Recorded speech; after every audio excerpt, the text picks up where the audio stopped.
तो कहानी के शुरू में हम जेसिका को देखते हैं जो घबराई हुई अपने ही घर में छुपने की जगह ढूंढ रही थी। उसे असल में खतरा था इस वक्त अपने डैड से जो कि पागल हो चुके थे। आखिर उनकी भी नजर जेसिका के ऊपर पड़ ही जाती है और जेसिका को देखते ही वो एक भयानक स्पाइडर की तरह के मॉन्स्टर में बदल जाते हैं। इससे पहले कि वो जेसिका के ऊपर हमला करते, जेसिका की आंख खुल जाती है और हमें मालूम होता है कि ये सब जो जेसिका देख रही थी वो सिर्फ उसका एक बुरा ख्वाब था। जेसिका एक कॉमिक बुक राइटर थी और हाल ही में उसने मैक्स नामी एक म्यूजिशियन से शादी की थी। मैक्स की 2 बेटियां थी जिन्हें जेसिका माँ वाला प्यार देना चाहती थी क्योंकि बचपन में उसकी भी मोम की डेथ हो गई थी और वो जानती थी कि मोम के बगैर जिंदगी गुजारना कितना मुश्किल है। हालांकि इन बच्चों की मोम मरी नहीं थी, असल में वो पागल हो गई थी और एक मेंटल हॉस्पिटल में आजकल एडमिट थी। जेसिका के डैड जो उसके ख्वाब में आए थे वो भी पागल ही थे और इस टाइम हॉस्पिटल में ही एडमिट थे। उनके साथ ये सब कुछ जेसिका के बचपन में ही हो गया था और जेसिका आज भी उसे हॉस्पिटल में मिलने जाती थी। हालांकि वो जेसिका को पहचान भी नहीं सकते थे। जेसिका आजकल अपने इन बुरे सपनों से बहुत ज्यादा डर चुकी थी, इसलिए उसने फैसला किया कि वो अपना घर बदल लेगी। माहौल चेंज होने पे उसे लगा था कि उसकी दिमागी हालत पे कुछ सुधार आएगा, इसलिए वो मैक्स की फैमिली के साथ अपने बचपन वाले घर में शिफ्ट हो गई। यहाँ आने पर जेसिका काफी रिलैक्स फील कर रही थी। पुराने सामान में जेसिका को एक कैमरा मिलता है जिसपे उसकी बचपन की बहुत सी वीडियोस रिकॉर्ड थी, जिनको देखकर वो खुश भी हुई और हैरान भी, क्योंकि जो कुछ भी वो देख रही थी उसे बिल्कुल याद नहीं था।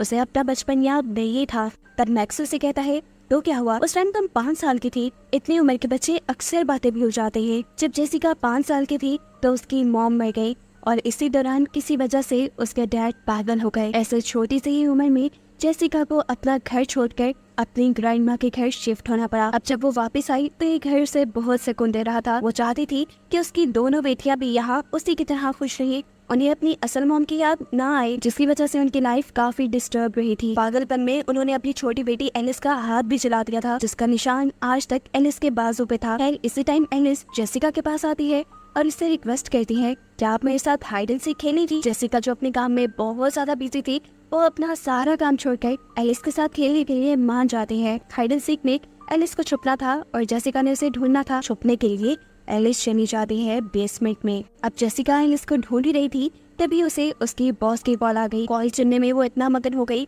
उसे भूल ही गया कि वो एलिस को ढूंढ रही थी। जबकि दूसरी तरफ एलिस को बेसमेंट में मिला एक छोटा सा दरवाजा। ये अजीब था, एलिस के बाहर जाते ही वो खुद ब खुद खुल गया, जिसमें से एलिस को मिला एक छोटा सा टेडी। इस टेडी को उठाकर वो बेसमेंट से बाहर आ गई और उसके जाने के बाद हमने देखा कि वो दरवाजा खुद ब खुद बंद हो गया। यहाँ जेसिका को जैसे ही याद आया कि वो तो एलिस को ढूंढ रही थी, वो ढूंढते हुए एलिस के रूम में आई। लेकिन अब एलिस जेसिका के साथ खेलना नहीं चाह रही क्योंकि एलिस को मिल गया है अपना एक नया दोस्त, एक टेडी। इसका नाम था जॉन सी, जिसके बारे में एलिस जेसिका से कहती है कि ये नाम मुझे इस टेडी ने खुद बताया है। जेसिका को ये सुनकर थोड़ा अजीब तो लगा, लेकिन फिर उसने ये सोच लिया कि बच्चों की इमेजिनेशन स्ट्रॉन्ग होती है, शायद इसीलिए एलिस ऐसी बातें कर रही है। बाहर एलिस की बहन इस टाइम सोशल मीडिया पर पोस्ट करने के लिए पिक्चर्स ले रही थी।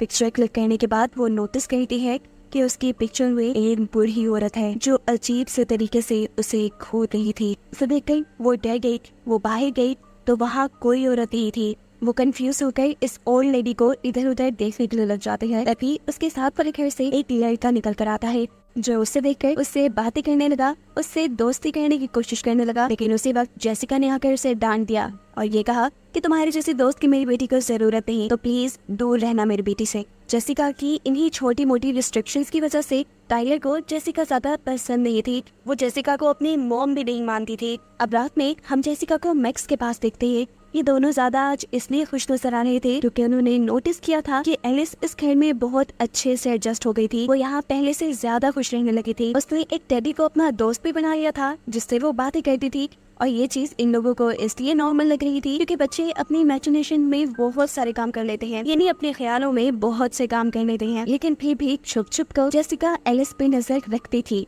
इसी तरह एक दिन एलिस उस टेडी को जेसिका की लिखी हुई कॉमिक बुक पढ़कर सुना रही थी। जहाँ स्टोरी कंप्लीट करने के बाद एलिस उस टेडी से कहती है क्या ही अच्छा हो कि अगर विलन और हीरो के दरमियान में दोस्ती हो जाए। उसकी इस बात से जेसिका को अपनी कॉमिक बुक के लिए नया आइडिया मिल जाते हैं और इसी चीज से जेसिका बहुत ज्यादा खुश हो जाती है। यहाँ तक कि वो मैक्स को मैसेज में बताती भी है कि आज एलिस की वजह से ही उसके काम में बहुत इम्प्रूवमेंट आई है।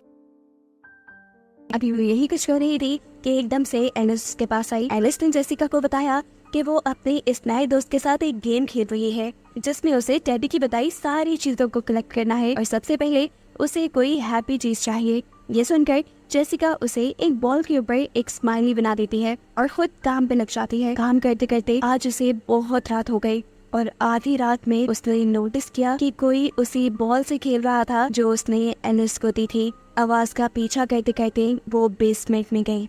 उसकी नजर पड़ी अंधेरी बेसमेंट में पड़ी हुई उसी बॉल पर जिसके ऊपर अब स्माइली के बजाय सैड फेस बना हुआ था। इस बेसमेंट की दीवारों पे बचपन में जेसिका ने बहुत कुछ लिखा हुआ था। साथ ही यहाँ के सामान में जेसिका की पुरानी ड्राइंग्स भी पड़ी हुई थी।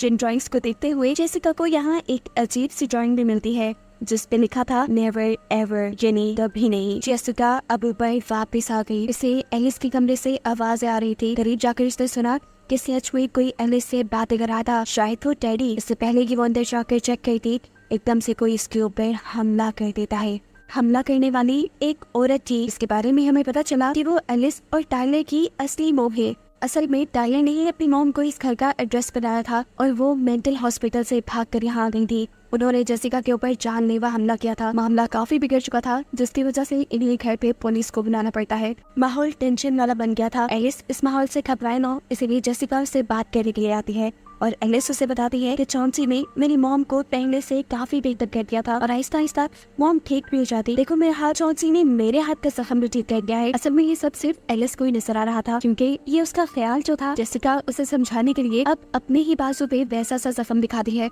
और कहती है देखो हमें इन निशानों से डरना नहीं चाहिए, ये हमारी लाइफ का हिस्सा होते हैं और तुम जिस दोस्त की बात कर रही हो वो दोस्त इस असल दुनिया में नहीं है। फौरन एलिस जवाब देती है हाँ मैं जानती हूँ, वो मेरा इमेजिनरी यानी ख्याली दोस्त है और ऐसा ही दोस्त आपका भी था ना। ये सुनकर जेसिका को शौक लगा कि इतनी पुरानी बात इस बच्ची को कैसे पता थी। एलिस कहती है ये भी मुझे चौंसी ने ही बताया। जेसिका अब वहाँ से चली गई और एलिस सोने के लिए लेट गई और हमने देखा कि वो डैडी एलिस से लिपट कर सो गया। अगले दिन एलिस दोबारा जेसिका के पास कुछ चीजें लेने के लिए आती है। जो चीजें इकट्ठी करने का काम उसे चौंसी ने दिया था। थोड़ी देर बाद मैक्स को अपने कॉन्सर्ट के लिए दूसरे शहर जाना था। मैक्स जाना चाहता है और एलिस उसे गुड बाय कहने के लिए गेट तक आती है जहाँ उसे मिलती है उसकी नेबर, वही ओल्ड लेडी जो टाइलर को अपनी पिक्चर में भी दिखी थी। यानी ये कोई भूत या एंटिटी नहीं थी। ये ओल्ड लेडी जेसिका से कहती है क्या तुम्हें मैं याद हूँ? अरे कहाँ याद होंगी, तब तो तुम बहुत छोटी थी जब यहाँ रहा करती थी। जेसिका उनसे अपनी बचपन की बातें करने लगती है और यहाँ बातों ही बातों में ये ओल्ड लेडी जेसिका को बताती है कि तुम्हारा बचपन में एक इमेजिनरी यानी ख्याली दोस्त था, बिल्कुल ऐसा ही जैसा एलिस का है। उनकी ये बात सुनकर जेसिका को एक और महत्व शौक लगा था। जेसिका अपने पास्ट के बारे में बहुत कंफ्यूज थी। अगर कोई इसका पास्ट जानता था तो वो उसकी डैडी थे, इसलिए वो अपने डैड के पास हॉस्पिटल में मिलने के लिए जाते हैं। इसने अब अपने डैड को बताया कि वो अपने बचपन वाले घर में रहने के लिए वापस आ गई है। वो जो कभी जेसिका की किसी बात का रिस्पॉन्स नहीं करते थे, आज उन्होंने फौरन मुड़कर जेसिका की तरफ देखा और उससे कहा कि सालों पहले भी किसी ने मेरा इतबार नहीं किया था। उस घर में मैंने उस चीज की आंखों में देख लिया था, जिसके बाद मैं अंधा हो गया, पागल हो गया। ये कहते ही वो पागलों की तरह चिल्लाने लगते हैं, जिसे सुनकर डॉक्टर्स यहाँ आ जाते हैं और जेसिका को यहाँ से जाना पड़ता है। लेकिन जेसिका अब अपने डैड की हालत को देखकर काफी परेशान थी। घर पर हम देखते हैं कि एलिस एक जार में बहुत सी कीड़े जमा कर रही थी। टाइलर की पूछने पर वो बताती है कि ये कीड़े वो अपने डैडी के कहने पर जमा कर रही है। उसने मुझसे वादा किया है कि अगर मैं उसके बताए सारे काम करूंगी तो वो मुझे अपनी दुनिया में ले जाएगा। टाइलर उसके बातों पर ज्यादा ध्यान नहीं देती और घर के अंदर चली जाती है जहाँ उसने अपने नेबर को बुलाया था क्योंकि आज जेसिका घर पे नहीं थी। जो लड़का कुछ ड्रग्स लेकर आया था जिसे आज ये दोनों ट्राई करने वाले थे। इसे ट्राई करने के लिए वो यहाँ पर एक बॉटल उठाता है जो गलती से ही उसी के हाथ से गिरकर टूट गई। उसे साफ करने के लिए यही लड़का ऊपर से कुछ लेने के लिए जाता है। हम देखते हैं कि चौंसी उसे गुस्से से देखता रह जाता है। इससे पहले कि चौंसी उसके ऊपर हमला कर देता, यहाँ टाइलर आकर उसे नीचे चलने को कहती है। इतनी देर में हम देखते हैं कि जेसिका भी आ गई थी जिसके हाथ लग गई थी उन दोनों की ड्रग्स, जिसे देखकर प्रोफेसर से तिलमिला गई।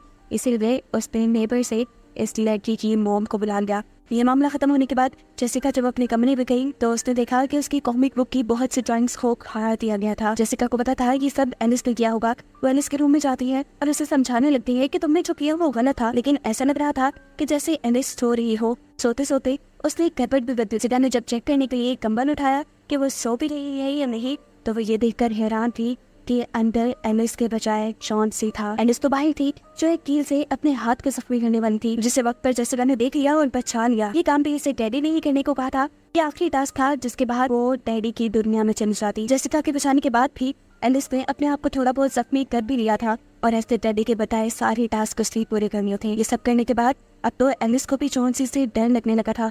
वो अजीब सी हरकतें करने लगी थी और इसकी वजह से जेसिका काफी ज्यादा परेशान हो चुकी थी। इसीलिए वो साइकियाट्रिस्ट को अपने घर बुलाती है। साइकियाट्रिस्ट यहाँ पर एक रिकॉर्डर लगा देती है और फिर एलिस और जेसिका से बात करती हैं और कुछ देर में हमें एक बहुत बड़ा सच ये पता चलता है कि असल में कोई जॉन्सी, कोई डैडी एग्जिस्ट ही नहीं करता था। जो कुछ भी था वो सिर्फ एलिस की इमेजिनेशन थी और एलिस के साथ साथ जेसिका की भी। यानी यहाँ पर कोई खिलौना भी नहीं था, वो खिलौना भी एलिस और जेसिका दोनों की ही इमेजिनेशन में था। साफ मतलब था कि एलिस के साथ साथ जेसिका को भी कोई मेंटल डिसऑर्डर है, यानी कोई दिमागी बीमारी है। जेसिका को तो इस हकीकत पे यकीन ही नहीं मिलता था। वो टाइलर को भी वीडियो दिखाकर पूछती है, लेकिन जो उन्हें पता चला वो सब सच था। खैर अब साइकियाट्रिस्ट जेसिका को बताती है कि एलिस ने अपने पूरे सेशन में नेवर एवर का वर्ड यूज किया है। ये वर्ड मेरे एक पुराने पेशेंट ने भी अपने सेशन में यूज किया था। उसे भी ऐसे ही इमेजिनरी यानी ख्याली चीजें नजर आया करती थी और फिर एक दिन वो गायब हो गया और समझाने से पहले ये बताया था कि वो डैडी उनका ख्याली दोस्त उसे अपनी दुनिया में ले जाएगा। फिर आने की बात ये थी कि वो बच्चा आज तक किसी को नहीं मिला। नेवर नेवर कर सुनकर जेसिका को भी अपनी बचपन वाली ड्राइंग याद आई, जिसे वो उठाकर साइकियाट्रिस्ट के पास लेकर आई। उसे यकीन हो गया कि यहाँ कोई एंटिटी है जो उनके माइंड्स को कंट्रोल कर रही है। बचपन में वो जेसिका के माइंड को कंट्रोल करती थी और अब वो एलिस के माइंड को कंट्रोल कर रही है। ले जाने के बाद अब जेसिका और टाइलर एलिस को ढूंढने लगी, लेकिन एलिस और ये पूरे घर में नहीं मिली।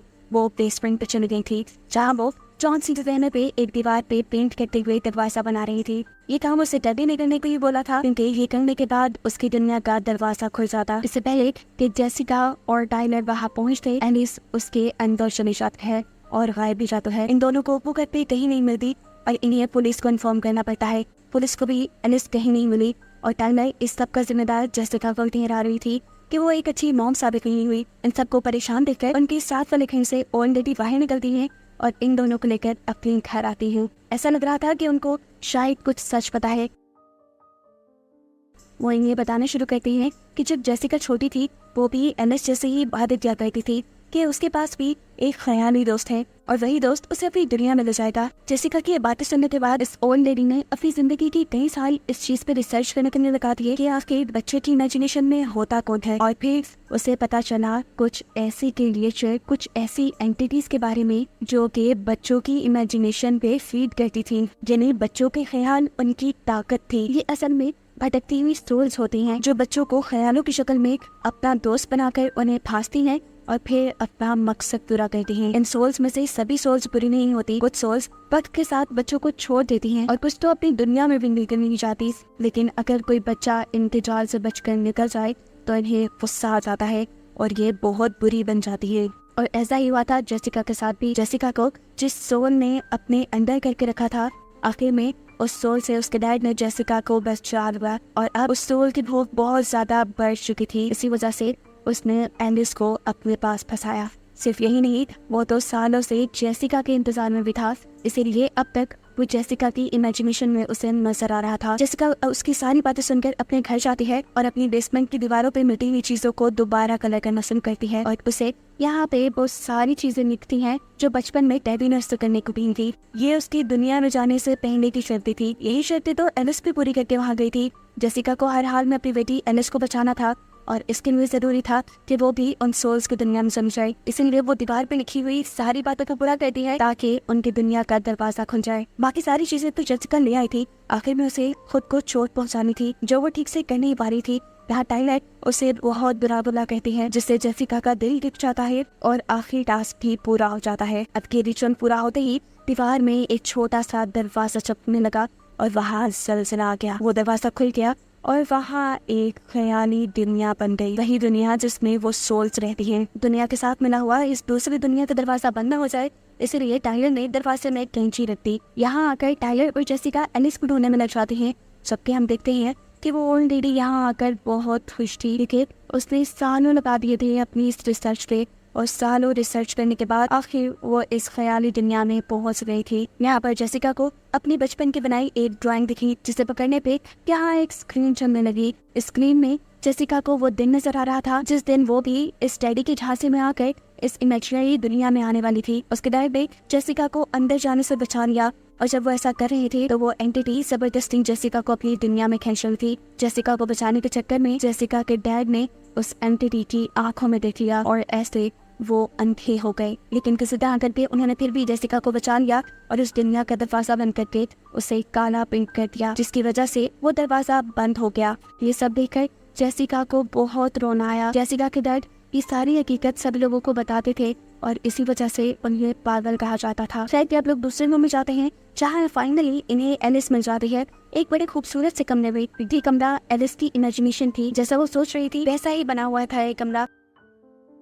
यहाँ तक के उसकी मॉम भी थी यहाँ पे। जेसिका के बाद समझ गई कि इस दुनिया में इमेजिनेशन बहुत ज्यादा स्ट्रॉन्ग है, वो जो कुछ सोचेंगे वही चीजें यहाँ बन जाएंगी। इसीलिए वो यहाँ एक दरवाजा बनाती है और ये दरवाजा बनाने में एलिस भी उसका साथ देती है, क्योंकि एलिस भी यहाँ से अपने घर वापस जाना चाहती थी। लेकिन इससे पहले कि वो यहाँ से भाग जाते, उनको यहाँ से जाता देख लेता है वो डैडी। इससे पहले तो उनके ऊपर हमला करता है उन्हें रोकने के लिए। जेसिका उस दरवाजे से एलिस और टाइलर को भेज देती है और खुद यही फंस जाती है। उनका बनाया ये दरवाजा अब जेसिका ने बंद कर दिया था ताकि एलिस और टाइलर को कोई खतरा ना हो और खुद वो जिस दरवाजे से इस दुनिया में आई थी उसी दरवाजे से बाहर जाने लगी। जो कैंची टाइलर ने इस दरवाजे में लगाई थी, ये कैंची उठाकर जेसिका ने अपने पीछे पड़ी हुई एंटिटी की आंख में मार दी ताकि वो और उसका पीछा न करे और जल्दी से फिर अपनी दुनिया में आकर अपनी दुनिया का दरवाजा बंद कर दिया। कुछ देर बाद वो ओल्ड लेडी भी इनकी असली दुनिया में वापस आ गई और फाइनली ये सब लोग बच गए। अब क्योंकि सभी लोगों को जेसिका के डैड के बारे में पता चल गया था, इसलिए सभी लोग जेसिका के डैड से मिलने के लिए जाते हैं। अब उसके डैड पहले से काफी बेहतर हो रहे थे और ये देखकर जेसिका को थोड़ा अजीब लगा और एकदम से उसे एहसास हुआ कि ये सब उसकी इमेजिनेशन है, यानी वो उस दुनिया से बाहर अभी तक निकली ही नहीं। असल में उस सोल को बचपन से जेसिका पर ही गुस्सा था, क्योंकि वो उससे बचकर भाग गई थी और वो सोल ये सारा गुस्सा अपना जेसिका पे ही उतारने वाली थी। इसीलिए उसने एलिस और टाइलर को तो अपनी दुनिया से जाने दिया, लेकिन जेसिका को वहीं फंसा लिया। अब वो एंटिटी जेसिका को धमकी देती है कि अगर तुम अपनी वीडियो को जिंदा देखना चाहती हो तो तुम्हें यहीं रहना होगा। जेसिका बस रो ही देती, लेकिन इससे पहले टाइलर और एलिस भी यहाँ गए, जो यहाँ सिर्फ जेसिका को बचाने ही आए थे। इससे पहले कि वो जेसिका को लेकर यहाँ से भाग जाते, चौंसी अपने असली मॉन्स्टर वाले रूप में आ जाता है। लेकिन इस मर्तबा ये तीनों ही उसके हाथ लगने से बच जाते हैं और वक्त रहते ही अपनी दुनिया में आ जाते हैं। अपनी दुनिया में आने के बाद इन्हें जल्दी से दरवाजा बंद करके इसे काला पेंट करना था ताकि ये दरवाजा हमेशा हमेशा के लिए बंद हो जाए। लेकिन काला पेंट उनके पास था नहीं, ये काम वो लोग कर नहीं पाते। दरवाजे के दूसरी तरफ से ही वो एंटिटी अभी भी जेसिका को कंट्रोल करने की कोशिश कर रही थी, वो उसे हिप्नोटाइज कर रही थी और इन चीजों को खत्म करने के लिए यहाँ टाइलर करीबी पड़े हुए तेल को उस जगह पे टिरा कर आग लगा देते हैं। ये तीनों जल्दी से बचकर इस घर से बाहर निकल जाते हैं। जेसिका के सामने उस फायर घर जलने लग जाता है। वो अपने घर को बचाने के लिए किसी फायर फाइटर को नहीं बुलाती, क्योंकि वो चाहती थी कि इस घर के साथ साथ वो इमेजिनरी दुनिया भी खत्म हो जाए और वो एंटिटी भी मर जाए। इनका घर अब जल गया था, रहने के लिए इनके पास कोई जगह नहीं थी, इसलिए रात में जेसिका एलिस और टाइलर को लेकर एक होटल में आ जाती है। इन्हें यही रात गुजारनी थी। ये लोग बहुत बड़ी मुसीबत से बचे थे, इसलिए ये काफी रिलैक्स थे। रात भी इनकी आराम से गुजरती है, जिसके बाद सुबह होने पर जेसिका एलिस और टाइलर को लेकर अपने पुराने वाले घर में जाने का फैसला करती है। इससे पहले कि ये लोग होटल से निकल पाते, जेसिका को दोबारा वो डैडी यानी चौंसी दिखता है एक और बच्चे के हाथ में, जिसका मतलब था कि वो एंटिटी वो चौंसी अभी खत्म नहीं हुआ था, वो जिंदा था अभी भी बच्चों की इमेजिनेशन में और अभी भी बच्चों को उससे खतरा था। और यही बताते हुए ये कहानी यहाँ खत्म हो जाती है।